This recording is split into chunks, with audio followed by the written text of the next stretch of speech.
ഞാൻ പോയിട്ട് നാളെ വരാം. ആൽബി മോൻ്റെ കവളിൽ ഒരു ഉമ്മ കൊടുത്തുകൊണ്ട് പറഞ്ഞു. സോഫി അധികം താല്പര്യമില്ലാത്തതുപോലെ നിൽക്കുന്ന കണ്ട് അവൻ അവളെ നോക്കി കണ്ണിറക്കി ചിരിച്ചു. നാളെ വരൂലോ, കാണിച്ചു തരാം ഞാൻ, സോഫി കുറുമ്പോടെ പറഞ്ഞു.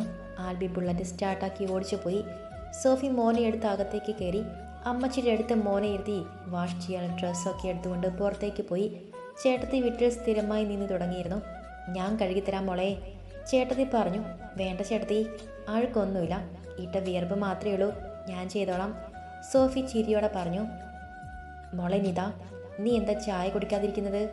മമ്മി ചോദിക്കുന്നത് കേട്ടാണ് ഹെഡ് ബോട്ടിൽ ചാരി കണ്ണടച്ചിരുന്ന നിത കണ്ണു തുറന്ന് നോക്കിയത്. കുടിക്കാൻ തോന്നിയില്ല മമ്മി, തണുത്തു പോയി കാണും, എനിക്ക് വേണ്ട, പതിഞ്ഞ ശബ്ദത്തിലാണ് അവളത് പറഞ്ഞത്. മമ്മി വേറെ എടുത്തു തരാം.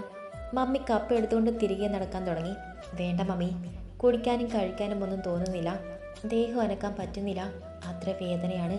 ടോയ്ലറ്റിൽ പോകുന്ന കാര്യം ആലോചിക്കുമ്പോൾ ശരീരം ഒരു വിറയിലാണ്, നട്ടല് ഒടിഞ്ഞു പോകുന്ന വേദനയാണ്. നിത കണ്ണു നിറച്ചുകൊണ്ട് പറഞ്ഞപ്പോൾ ആ അമ്മയുടെ ഹൃദയം പിടഞ്ഞു. കഴിഞ്ഞ ഒരാഴ്ച കൊണ്ട് തൻ്റെ മകൾ വല്ലാതെ മാറിപ്പോയിരുന്നു. ക്ഷീണിച്ച് അവശയത് മാത്രമല്ല, വേദന കൊണ്ട് വല്ലാതെ ബുദ്ധിമുട്ടുന്നുണ്ടവൾ. എന്ത് ചെയ്യാനാണ്, എല്ലാം വിധിയെന്ന് കരുതി സമാധാനിക്കുക തന്നെ. ഇതവൾ ചെയ്തതിനുള്ള പ്രതിഫലമാണ്. കുറ്റബോധം കൊണ്ട് മകളുടെ മനസ്സ് നീറാൻ തുടങ്ങിയിരുന്നു എന്നമ്മയ്ക്ക് മനസ്സിലായി. മോളെ, അങ്ങനെ പറഞ്ഞാൽ പറ്റത്തില്ല, നിന്റെ ആരോഗ്യം നോക്കണമല്ലോ, വീണതിൻ്റെ വേദനയെല്ലാം കുറച്ച് കഴിഞ്ഞാൽ മാറും കേട്ടോ, വാത്സല്യത്തോടെ അവളെ തലയിൽ തലോടിക്കൊണ്ട് പറഞ്ഞു മമ്മി. മമ്മി, എബി എന്നെ ഇനി ഒരിക്കലും സ്വീകരിക്കില്ല, അതുകൊണ്ട് ബന്ധം എത്രയും പെട്ടെന്ന് ഒഴിവാക്കണം. പപ്പായുടെ വക്കീലിനെ കണ്ട് സംസാരിക്കാൻ പറയണം. എബി നല്ലൊരു ജീവിതം തുടങ്ങട്ടെ. എനിക്കതിന് യോഗമില്ലാതെ പോയി. എൻ്റെ അഹങ്കാരം കൊണ്ട് മാത്രമാണ് എനിക്ക് ഈ വിധി വന്നത്. സ്നേഹിക്കാൻ മാത്രമേ അറിയൂ അവന്. ഞാൻ കാണാം അവൻ്റെ ഭാവി ഇല്ലാതെ പോകരുത്. അത് പറയുമ്പോൾ അവളുടെ സ്വരം വല്ലാതെ കടുത്തു പോയിരുന്നു. മമ്മി വിശ്വാസം വരാതെ അവളെ നോക്കി. മോളെ, നീ തന്നെയാണോ ഈ പറയുന്നത്? മമ്മയുള്ള കണ്ണുകളിലേക്ക് നോക്കി ചോദിച്ചു. അതെ മമ്മി, എനിക്കൊരു വിഷമവുമില്ല, അവനൊരു നല്ല ജീവിതം ഉണ്ടാവണം.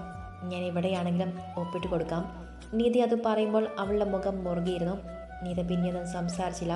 ഹെഡ് ബോർഡിൽ തലച്ചാരി കണ്ണടച്ച് കിടന്നു. അവളുടെ മനസ്സിൽ എബിയുടെ മുഖം തെളിഞ്ഞു.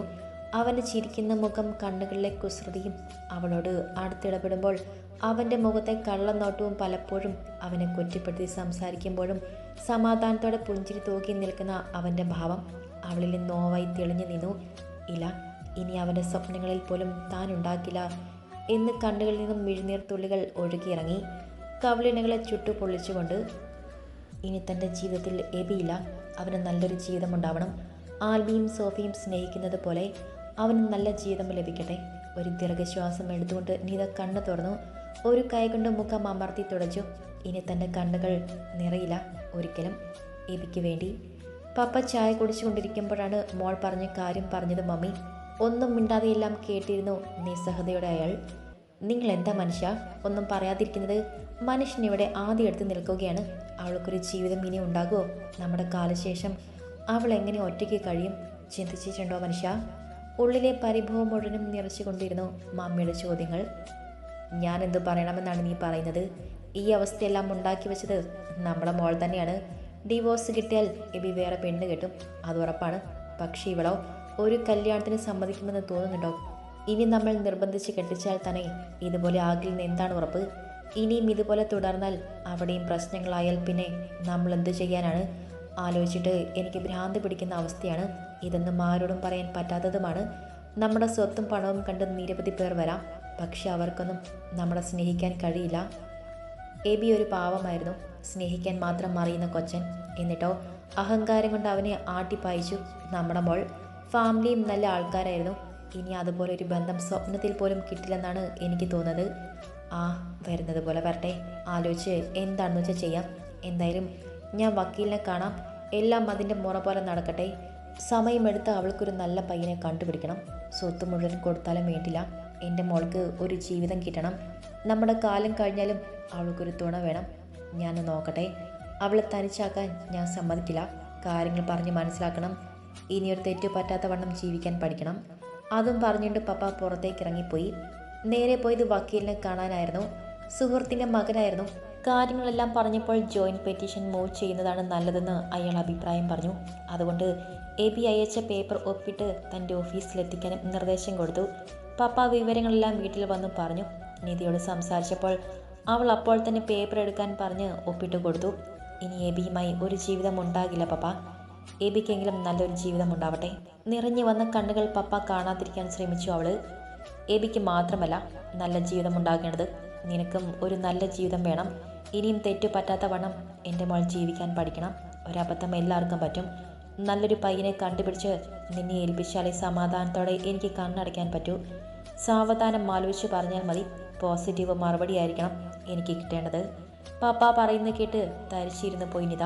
ഇനിയും ഒരു വിവാഹമോ, അതും എബിയേക്കാൾ നല്ലൊരു പയ്യനെ ഇനി കിട്ടുമോ തനിക്ക്? ഇല്ല, ഒരിക്കലുമില്ല. കയ്യിൽ വന്ന ഭാഗ്യത്തെ തട്ടിത്തെറിപ്പിച്ചവളാണ് താൻ. ഇനി ഒരു നല്ല ജീവിതം സ്വപ്നം കാണാൻ പോലും അർഹതയില്ലാത്തവൾ.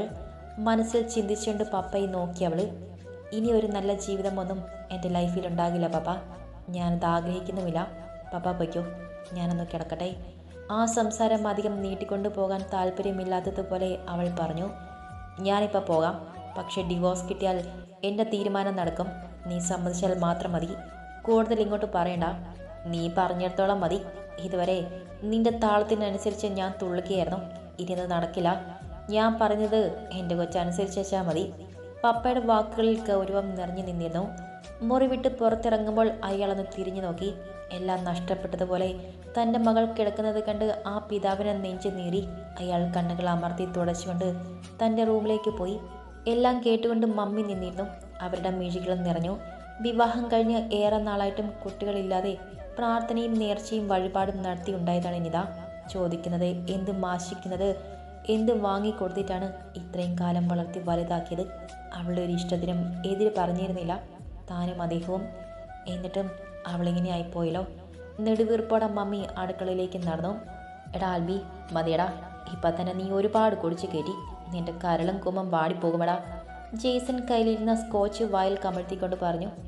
നീ എന്നാ വർത്തമാനം പറയുന്നേ ജെയ്സ? ഇനിയും ഒരു കുപ്പി കൂടി കുടിച്ചാലും ഈ ആൽബി ചെത്തിമരത്തിൻ്റെ നാവ് കുഴയുകയില്ല. കരളും കുമ്പും ഒന്നും പാടുകയുമില്ല. ഇത് ഹനം വേറെയാ. അല്ലാതെ നിന്നെപ്പോലെ 2 സ്മോള് കഴിക്കുമ്പോഴേക്കും നാവ് കുഴഞ്ഞു പോകുന്ന നിന്നെപ്പോലെയല്ല. അക്ഷരം തെറ്റാതെ പറയാനും ഈ ആൽബിക്കറിയാം. നീ എന്നെ ഉണ്ടാക്കണ്ട കേട്ടല്ലോ. ഒഴിയടാ. കയ്യിലിരുന്ന ഗ്ലാസ് ടീപ്പോയിൽ വെച്ചിട്ട് ആൽബി പറഞ്ഞു. ജെയ്സൺ അടഞ്ഞു പോകുന്ന കൺപോളകൾ വലിച്ചു തുറന്നുകൊണ്ട് അവനെ നോക്കി. സെറ്റിൽ ചാരിക്കിടക്കുകയാണ് ആൽബി, ചുണ്ടിലെരിയുന്ന ചുരുട്ടും. അല്ല സുഹൃത്തെ, നീ വലിച്ചു കരുന്ന പുക നീ സ്ഥിരം ഉപയോഗിക്കുന്നതല്ലോ. എന്നിട്ടും അതിൻ്റെ ഒരു ചുമയും നിന്നിൽ കാണുന്നില്ലല്ലോ. ഇങ്ങനെ വല്ലപ്പോഴും എന്തിനാ വലിക്കുന്നത്? വലിക്കുന്നെങ്കിൽ സ്ഥിരമായിട്ട് വലിക്കണം, അതല്ലേ അതിൻ്റെ ഒരു ഇത്? ജെയ്സൺ സംശയം ചോദിച്ചു. അതോ ഞാനിതിനൊന്നും സ്ഥിരമായി അഡിക്റ്റല്ല. പിന്നെ മനസ്സിന് സന്തോഷം വരുന്ന സംഭവങ്ങളുണ്ടായാൽ അതൊന്ന് ആഘോഷിക്കണം എന്നത് എൻ്റെ ഒരു രീതിയാണ്. അതിനെ കുറച്ച് പുകയും എരിയുമൊക്കെ കൂട്ടും വേണമെന്ന് മാത്രം. കേട്ടോടെ തടിയാ. ചെറുപ്പത്തിൽ വിളിച്ചിരുന്ന ഇരട്ടപ്പേരാണ് ജെയ്സന്റെ. ഓ പിന്നെ നീ വലിയ സ്ലിം ബ്യൂട്ടി. ഒന്ന് പോടാ തോട്ടിക്കോലെ. രണ്ടുപേരും പരസ്പരം നോക്കി ചിരിച്ചു. ചടച്ച് മെലിഞ്ഞു വെളുത്ത് കൊലുന്നനെ ഇരിക്കുന്ന ആൽബിയുടെ സ്കൂളിലെ ഇരട്ടപ്പേരാണ് തോട്ടി. തടിച്ചുരുണ്ട് ഫുട്ബോൾ പോലെ ഇരുന്ന ജെയ്സൺ അവന് തടിയനും. കൂട്ടുകാർ ഒരുപാടൊന്നും ഇല്ലെങ്കിലും ആൽബിയും ജെയ്സനും വലിയ കൂട്ടായിരുന്നു. ഇപ്പോഴും ആ സൗഹൃദം നിലനിൽക്കുന്നു. കുറേ സമയം പണ്ടത്തെ വിശേഷങ്ങൾ പറഞ്ഞിരുന്ന 2 പേരും. എടാ ആൽബി, ഇന്നിനി പോകണ്ട, ഇവിടെ കിടന്നു. നേരത്തെ എഴുന്നേറ്റ് പോകാം നാളെ. വണ്ടി ഓടിക്കുന്നത് റിസ്ക്കാണ്. ജെയ്സൺ പറഞ്ഞപ്പോൾ അത് ശരിയാണെന്ന് അവനും തോന്നി. കാരണം താൻ ഫിറ്റാണ് ശരിക്കും. ഓ എന്നാ പിന്നെ അങ്ങനെ ആവട്ടെ. വീണ്ടും വീണ്ടും അവർ കുടിച്ചു. ബോധമില്ലാതായപ്പോൾ താഴ്ത്തന് ചുരുണ്ടുകൂടി ജെയ്സൺ. ആൽബി സെറ്റിയിലും. സോഫി മോനെ ഉറക്കിക്കിടത്തി. ഉറക്കമില്ലാതെ തിരിഞ്ഞും മറിഞ്ഞും കിടന്നു. ആൽബി വിളിച്ചിട്ട് ഫോൺ എടുക്കുന്നതുമില്ല. മമ്മി വിളിച്ചപ്പോൾ അവിടേക്ക് എത്തിയിട്ടില്ലെന്നും പറഞ്ഞു. ആകെ പേടിയായി അവൾക്ക്. കുടിച്ച് എന്തെങ്കിലും അപകടം വരുമോ എന്നതായിരുന്നു അവളുടെ ഭയം. കർത്താവേ, എൻ്റെ ഇച്ചേനെ കാത്തോണേ. അവൾ നെഞ്ചുരുകി തന്നെ പ്രാർത്ഥിച്ചു. ജീവിതം തന്നെ തിരിച്ചു കിട്ടിയത് ഈച്ചയൻ ജീവിതത്തിലേക്ക് വന്നപ്പോഴാണ്. ഒറ്റപ്പെടലിൻ്റെ വേദന നന്നായി അറിഞ്ഞിരുന്നു. സണ്ണിച്ചൻ്റെ വേർപാടിൽ ഇപ്പോൾ ഈച്ചയനാണ് തൻ്റെ ലോകം. ഒരാപത്തും വരുത്തരുതേ എന്ന പ്രാർത്ഥന മാത്രമേ ഉള്ളൂ. ചൂടായിൽ മുന്നും പിന്നും നോക്കാത്ത പ്രകൃതമാണ്. അവൾക്കുറക്കം വന്നില്ല. വീണ്ടും വീണ്ടും അവൾ ഫോണിൽ വിളിച്ചു. ഒരു പ്രതികരണവുമില്ല. അവളുടെ മനസ്സിൽ വേണ്ടാത്ത ചിന്തകൾ തെളിഞ്ഞു. ഒരു വിധത്തിൽ നേരം വിളിപ്പിച്ചു സോഫി. വീണ്ടും ഫോൺ എടുത്ത് വിളിച്ചപ്പോൾ ആൽബി ഫോൺ എടുത്തു. ആരായി വെളുപ്പിന്? അരിശത്തോടെ അവൻ ഫോൺ എടുത്തു. സോഫിയാണെന്നൊന്നും നോക്കാതെ അവൻ കണ്ണും പൂട്ടി തന്നെ കോൾ ബട്ടൺ അമർത്തി കാതോട് ചേർത്തു. എന്നെ ഉണ്ടാക്കാനാണ് വെളുപ്പിനെ മനുഷ്യനെ ഉറങ്ങാനും സമ്മതിക്കുകയല്ലേ. പിന്നാലെ വന്ന് തെറികെട്ട് സോഫിയുടെ ചെവിക്കൽ ഇളകിപ്പോയി. അവൾ അറിയാതെ ചെവി പൊത്തിപ്പിടിച്ചു. ആരെ എന്നൊന്നും മിണ്ടാതെ ആളെ കളിപ്പിക്കുവാണോ? ആൽബി വീണ്ടും ചോദിച്ചപ്പോഴാണ് സോഫി ഞെട്ടിൽ നിന്ന് മാറിയത്.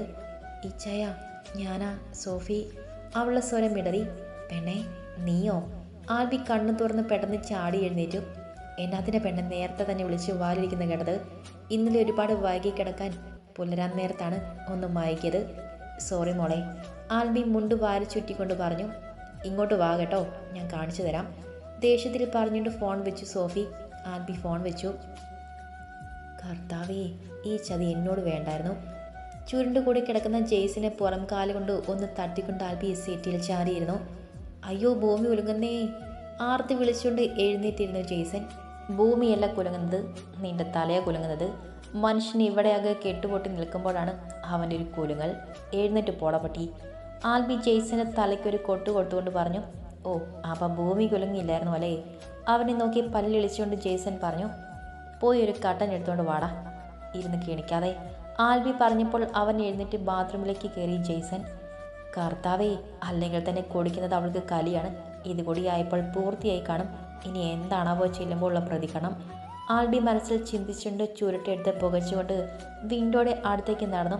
പുറത്തേക്ക് നോക്കി പുകയെടുത്ത് നിൽക്കുമ്പോഴേക്കും ജെയ്സൺ കട്ടനുമായി വന്നു. ദാൽബി. അവന് നേരെ ഗ്ലാസ് നീട്ടിക്കൊണ്ട് ജെയ്സൺ പറഞ്ഞു. ആകെ കുളമായി. സോഫി വിളിച്ചപ്പോൾ ഞാൻ ഉറക്കപ്പിച്ചില്ല എന്തൊക്കെയോ പറഞ്ഞു. ചെന്നാൽ ഇനി പട്ടിണി കിടക്കേണ്ടി വരുമെന്നാണ് തോന്നുന്നത്. അല്ലെങ്കിൽ തന്നെ 4-5 ദിവസമായി. ഇനി പോകാനുള്ള ദിവസവുമായി വരുന്നു. അതിനിടയിൽ നാൻസിയുടെ വീട് കാണലും മനസ്സ് ചോദ്യമൊക്കെയായി തിരക്കാകും. ചേ, വേണ്ടായിരുന്നു. നീ ഒറ്റയൊരുത്തന് കാണുമാണ് ഇന്നലെ ഞാൻ വന്നത്. ആൽബി ജെയ്സിൻ്റെ വയറിൽ കളിയെ ഇടിച്ചുകൊണ്ട് പറഞ്ഞു. ഓ, സത്യം പറഞ്ഞാൽ നിനക്കപ്പോൾ സോഫി പേടിയാണല്ലേ? പുറമേ കാണുമ്പോൾ ഈ പുലിസ് സ്വഭാവമൊക്കെ ഉള്ളൂ, അകത്ത് നീ വെറും പൂച്ചയാണ് അല്ലേ? ജെയ്സൺ ചായ ഒരു ഇറക്ക് കുടിച്ചുകൊണ്ട് പറഞ്ഞു. അതൊന്നുമല്ലടാ, നമ്മൾ ഗൾഫുകാർക്ക് അവിടെ നിന്ന് കഷ്ടപ്പെട്ട് ലീവിന് വരുന്ന ദിവസങ്ങളിൽ മാത്രമാണ് ഒരു സന്തോഷം കിട്ടുന്നത്. ആ ദിവസം ഇവിടെയുള്ളവർ മുഖം വീർപ്പിച്ച് നടക്കുന്ന കണ്ടാൽ പിന്നെ എന്നാ സമാധാനം കിട്ടാനാടാ? വേറെ എന്ത് കാര്യത്തിനും അവൾ ഓക്കെയാണ്. എൻ്റെ കൊടി മാത്രം അവൾക്ക് പറ്റുകയില്ല. അല്ല, അതിനവളെ പറഞ്ഞിട്ട് കാര്യമില്ല. ചൂടുവെള്ളത്തിൽ വീണ പൂച്ച പച്ചവെള്ളം കണ്ടാലും പേടിക്കൊന്ന് കേട്ടിട്ടില്ലേ? അതാണ് അവളുടെ അവസ്ഥ. കുടിച്ചിട്ട് വരുമ്പോഴാണ് സണ്ണിച്ചിന് അപകടം പറ്റിയത്. ആ പേടി ഇപ്പോഴും അവളുടെ ഉള്ളിലുണ്ട്. ആൽബി പറഞ്ഞു കേട്ട് ജെയ്സൺ തലയാട്ടി. അത് നീ പറഞ്ഞ് കറക്റ്റ്. അവളുടെ ഉള്ളിൽ പേടി കാണും. ഒരു അപകടത്തിൽ നിന്നും അവൾ റിക്കവറായി വന്നിട്ടല്ലേ ഉള്ളൂ. ശരിയടാ, ഇനി നിന്ന് കൺട്രോൾ ചെയ്തിട്ട് കുടിച്ചാൽ മതി. അത് വീട്ടിലെല്ലാവരും കുടിക്കുന്നതല്ലേ? അപ്പോൾ അവിടെ തന്നെ ആകും നല്ലത്. ഒരു സ്മോൾ അടിക്കുന്നതിൽ കുഴപ്പമൊന്നുമില്ല. അത് അവളെ കൺവെട്ടത്താകുമ്പോൾ അവൾക്കൊരു സമാധാനം കാണും. ഇത് നീ ഫോൺ എടുക്കാതെ ആയപ്പോൾ ടെൻഷനായി കാണും. കുറ്റം പറയാൻ പറ്റത്തില്ല. ജെയ്സൺ പറഞ്ഞു. ശരിയടാ, ഞാൻ ഇറങ്ങട്ടെ. വീട്ടിൽ ചെന്ന് ഫ്രഷ് ആയിട്ട് വേണം അവളുടെ അടുത്തേക്ക് പോകാൻ. ആൽബി പറഞ്ഞിട്ട് ചായ കുടിച്ച ഗ്ലാസ് അവൻ്റെ കയ്യിൽ കൊടുത്തു. അപ്പോൾ പിന്നെ ഒരിക്കൽ കാണാം. ഞാനും ഓഫീസിൽ പോകാൻ റെഡി ആവട്ടെ, ജെയ്സൺ പറഞ്ഞു. ആൽബി വേഗം ബാത്റൂമിൽ കയറി ഫ്രഷായി തിരിച്ചു വന്നു. മുകളിൽ വെച്ചിരുന്ന ബുള്ളറ്റിൻ്റെ കീ എടുത്തുകൊണ്ട് ജെയ്സനോട് യാത്ര പറഞ്ഞിറങ്ങി. വീട്ടിലേക്ക് വരുമ്പോൾ എബിയും പപ്പയും ചായ കുടിക്കാൻ ഇരിക്കുകയായിരുന്നു. എടാ, ഇരിക്ക് കഴിക്കാൻ, എബി അവനെ കണ്ടപാടെ പറഞ്ഞു. നീ കഴിക്കടാ, ഞാൻ ഫ്രഷായിട്ട് വരാം. ഇന്നലെ ജെയ്സൻ്റെ കൂടെയായിരുന്നു. ഇന്ന് സോഫിയുടെ അപ്പച്ചനും അമ്മച്ചിയും വരും. നാൻസിയുടെ കല്യാണക്കാര്യം പറയാൻ ഇവിടേക്കാണ് ആദ്യം വരിക. എന്നിട്ട് വേണം അവിടേക്ക് പോകാൻ. അവർ വന്നിട്ട് അവരെയും കൊണ്ട് ഞാൻ അവിടേക്ക് പോകാമെന്നാണ് വിചാരിക്കുന്നത്. പപ്പായ്ക്ക് തിരക്കില്ലെങ്കിൽ അവർ വരുമ്പോൾ ഇവിടെ ഉണ്ടാകണം കേട്ടോ, ആൽബി പറഞ്ഞപ്പോൾ ചിരിയോടെ പപ്പ പറഞ്ഞു. തിരക്കുണ്ടെങ്കിലും അവരൊരു നല്ല കാര്യം പറയാൻ വരുമ്പോൾ ഇവിടെ കാണണ്ടേ മോനെ? അവർ വന്ന് പോയിട്ട് പോയിക്കോളാം ഞാൻ. അല്ല മോനെ, നീ ഇന്നലെ ജെയ്സൻ്റെ കൂടെയായിരുന്നെന്ന് സോഫി അറിഞ്ഞോ? മമ്മി ചിരിയോടെ ചോദിച്ചു. അവൾക്കറിയാം, പക്ഷെ കാലത്ത് തന്നെ ഒരബദ്ധം പറ്റി. വിളിച്ചപ്പോൾ ഞാൻ തെറിയാണ് മറുപടി പറഞ്ഞത്. അതിനെന്തൊക്കെ കരുതിയാണോ ഇരിക്കുന്നത്? ആൽബി പറഞ്ഞു കേട്ട് ബാക്കി എല്ലാവരും ചിരിച്ചു. നിനക്കത് തന്നെ വേണം. അല്ലെങ്കിലും ജെയ്സനെ കണ്ടു കഴിഞ്ഞാൽ നിനക്ക് 4 കാലായാലും അറിയില്ല. അവനിത് എന്തിനുള്ള പുറപ്പാടാണോ എന്തോ. നല്ല കൊടിയാണ് അവൻ. എബി എഴുന്നേറ്റ് കൈ കഴുകിക്കൊണ്ട് പറഞ്ഞു. അവൻ ആരെ പേടിക്കാനാ? പറഞ്ഞുകൊണ്ട് റൂമിലേക്ക് പോയി ആൽബി. കുളിച്ച് ഫ്രഷായി ഷെൽഫിൽ നിന്നും ഷർട്ടും മുണ്ടും എഴുതിയിട്ടു മുടി ചീക്കി ഒതുക്കി താഴേക്കിറങ്ങി. ചായ മമ്മി അപ്പോഴേക്കും എടുത്തിരുന്നു. മമ്മി കഴിച്ചോ? ആൽബി ചോദിച്ചു. കഴിച്ചു മോനെ, നീ കഴിക്ക്, മേഴ്സി പറഞ്ഞുകൊണ്ട് അവൻ്റെ അടുത്തിരുന്ന് വിളമ്പിക്കൊടുത്തു. കുറേ ദിവസമായി തൻ്റെ കയ്യിൽ നിന്നും മകൻ ആഹാരം വാങ്ങി കഴിച്ചിട്ട് അവളുടെ കണ്ണുകൾ നിറഞ്ഞു സന്തോഷം കൊണ്ട്. കൈ കഴുകി എഴുന്നേറ്റു ആൽബി. പേപ്പർ വായിക്കുന്നുണ്ടായിരുന്ന പപ്പ ഉമ്മർത്തിരുന്നു കൊണ്ട് ഫോൺ എടുത്ത് സോഫയെ വിളിച്ചു ആൽബി. ആദ്യം എടുത്തില്ലെങ്കിലും വീണ്ടും വിളിച്ചപ്പോൾ അവൾ ഫോൺ എടുത്തു. സോഫി, അപ്പച്ചനും അമ്മച്ചിയും അവിടെ നിന്ന് പുറപ്പെട്ടിട്ടുണ്ട്. ആദ്യം ഇവിടേക്കാണ് വരുന്നത്. ഞാൻ അവരെയും കൊണ്ട് വരാൻ കേട്ടോ. അപ്പുറത്തുനിന്ന് മറുപടിയൊന്നും കേൾക്കുന്നില്ല. ഞാൻ പറഞ്ഞത് നീ കേട്ടോ? ആൽബി സ്വരം ഉയർത്തി ചോദിച്ചു. ഞാൻ കേട്ടു. അവിടെ കൂടെ വന്നാലും രക്ഷപ്പെട്ടെന്ന് കരുതണ്ട കേട്ടോ. വെച്ചിട്ടുണ്ട് ഞാൻ, പറഞ്ഞുകൊണ്ട് ഫോൺ വെച്ചു സോഫി. ഒന്ന് തണുപ്പിക്കാമെന്ന് വിചാരിച്ചു പറഞ്ഞതാണ്. പെണ്ണടങ്ങുന്നില്ലല്ലോ കർത്താവേ. ആൽബി ചിന്തയോടെ ഇരുന്നു. അരമണിക്കൂർ കഴിയുമ്പോഴേക്കും ഗേറ്റ് കടന്ന് അപ്പച്ചനും അമ്മച്ചിയും വന്നു. ആൽബി അവരെ കണ്ട് എഴുന്നേറ്റു. പപ്പയും അമ്മയും അവരെ സ്വീകരിച്ചകത്തേക്കിരുത്തി. നാൻസി കൊച്ചിൻ്റെ കല്യാണം ആയല്ലോ അല്ലേ? വിവരങ്ങളെല്ലാം മോൻ പറഞ്ഞറിഞ്ഞു. പപ്പ സന്തോഷത്തോടെ പറഞ്ഞു. എല്ലാം വളരെ പെട്ടെന്നായിരുന്നു. പഠിത്തം കഴിഞ്ഞിട്ട് മതിയെന്നൊക്കെ കരുതിയിരുന്നതാണ്. നല്ല കൂട്ടര. എൻ്റെ ഏട്ടൻ്റെ വീടിൻ്റെ അടുത്തുള്ളവരാണ്. ചെറുക്കൻ പെൺകുട്ടിയെ കണ്ടിട്ടുമുണ്ട്. പഠിപ്പിച്ചോളാം എന്നൊക്കെ പറഞ്ഞപ്പോൾ സമ്മതിച്ചു. ഗവൺമെൻറ് ജോലിക്കാരനാണ്. ഇന്നത്തെ കാലത്ത് ഗവൺമെൻറ് ജോലി എന്നൊക്കെ പറഞ്ഞാൽ അത് നല്ല കാര്യമാണല്ലോ. ഭാഗ്യമെന്ന് വേണം പറയാൻ. അപ്പച്ചൻ സന്തോഷത്തോടു കൂടി പറഞ്ഞു. അതെ, നല്ല ബന്ധമൊക്കെ ആണെങ്കിൽ കെട്ടിച്ചു വിടണം. പപ്പയും പറഞ്ഞു. മമ്മിയും ഒരു വർത്തമാനങ്ങൾ ചോദിച്ചറിഞ്ഞു അമ്മച്ചിയോട്. മേൽ ചേച്ചി എല്ലാവർക്കും ചായ എടുത്തു കഴിഞ്ഞിരുന്നു. ചായ കുടിച്ചിട്ട് അവർ പോകാനൊരുങ്ങി. അപ്പോഴേക്കും ഞങ്ങൾ വന്ന കാര്യം പറഞ്ഞില്ല. ബുധനാഴ്ച ചെറുക്കൻ്റെ വീട് കാണൽ പോവുകയാണ്. എല്ലാവരും വരണം. പിന്നെ അതിൻ്റെ അടുത്ത ഞായറാഴ്ച ഞങ്ങൾ അങ്ങോട്ട് പോകുന്നുണ്ട്. അപ്പോഴും എല്ലാവരും കാണണം. അപ്പച്ചൻ ഔദ്യോഗികമായി തന്നെ കാര്യം പറഞ്ഞു. മനസ്സ് ചോദ്യത്തിന് ഞങ്ങളെല്ലാവരും വരാം. ഇനിയിപ്പോൾ ആൽബിയും സോഫിയും ഒക്കെ ധാരാളം. അവരെ ഞങ്ങൾ അങ്ങോട്ട് അയക്കാം. നിങ്ങളുടെ എല്ലാ സന്തോഷത്തിലും ഞങ്ങളും ഒപ്പമുണ്ട്. പപ്പ അപ്പച്ചൻ്റെ തോളിൽ പിടിച്ചുകൊണ്ട് പറഞ്ഞു. അയ്യോ, അങ്ങനെ പറഞ്ഞാൽ എങ്ങനാ? നിങ്ങളെല്ലാവരും വരേണ്ടതല്ലേ? അമ്മച്ചി വിഷമത്തോടെ പറഞ്ഞു. ഞങ്ങൾ പിന്നെ ഒരു ദിവസം വരാമെന്ന്. ആദ്യം ചടങ്ങുകളെല്ലാം കഴിയട്ടെ. മോനെയും മോളെയും ഞങ്ങൾ അയക്കാം കേട്ടോ, മമ്മിയും പറഞ്ഞു. അവർ യാത്ര പറഞ്ഞിറങ്ങി. എന്നാൽ പിന്നെ ഞാൻ ഇവരെ കൊണ്ട് പോവുകയാണ് കേട്ടോ, പറഞ്ഞുകൊണ്ട് കാറിൻ്റെ കീ എടുത്തു ആൽബി.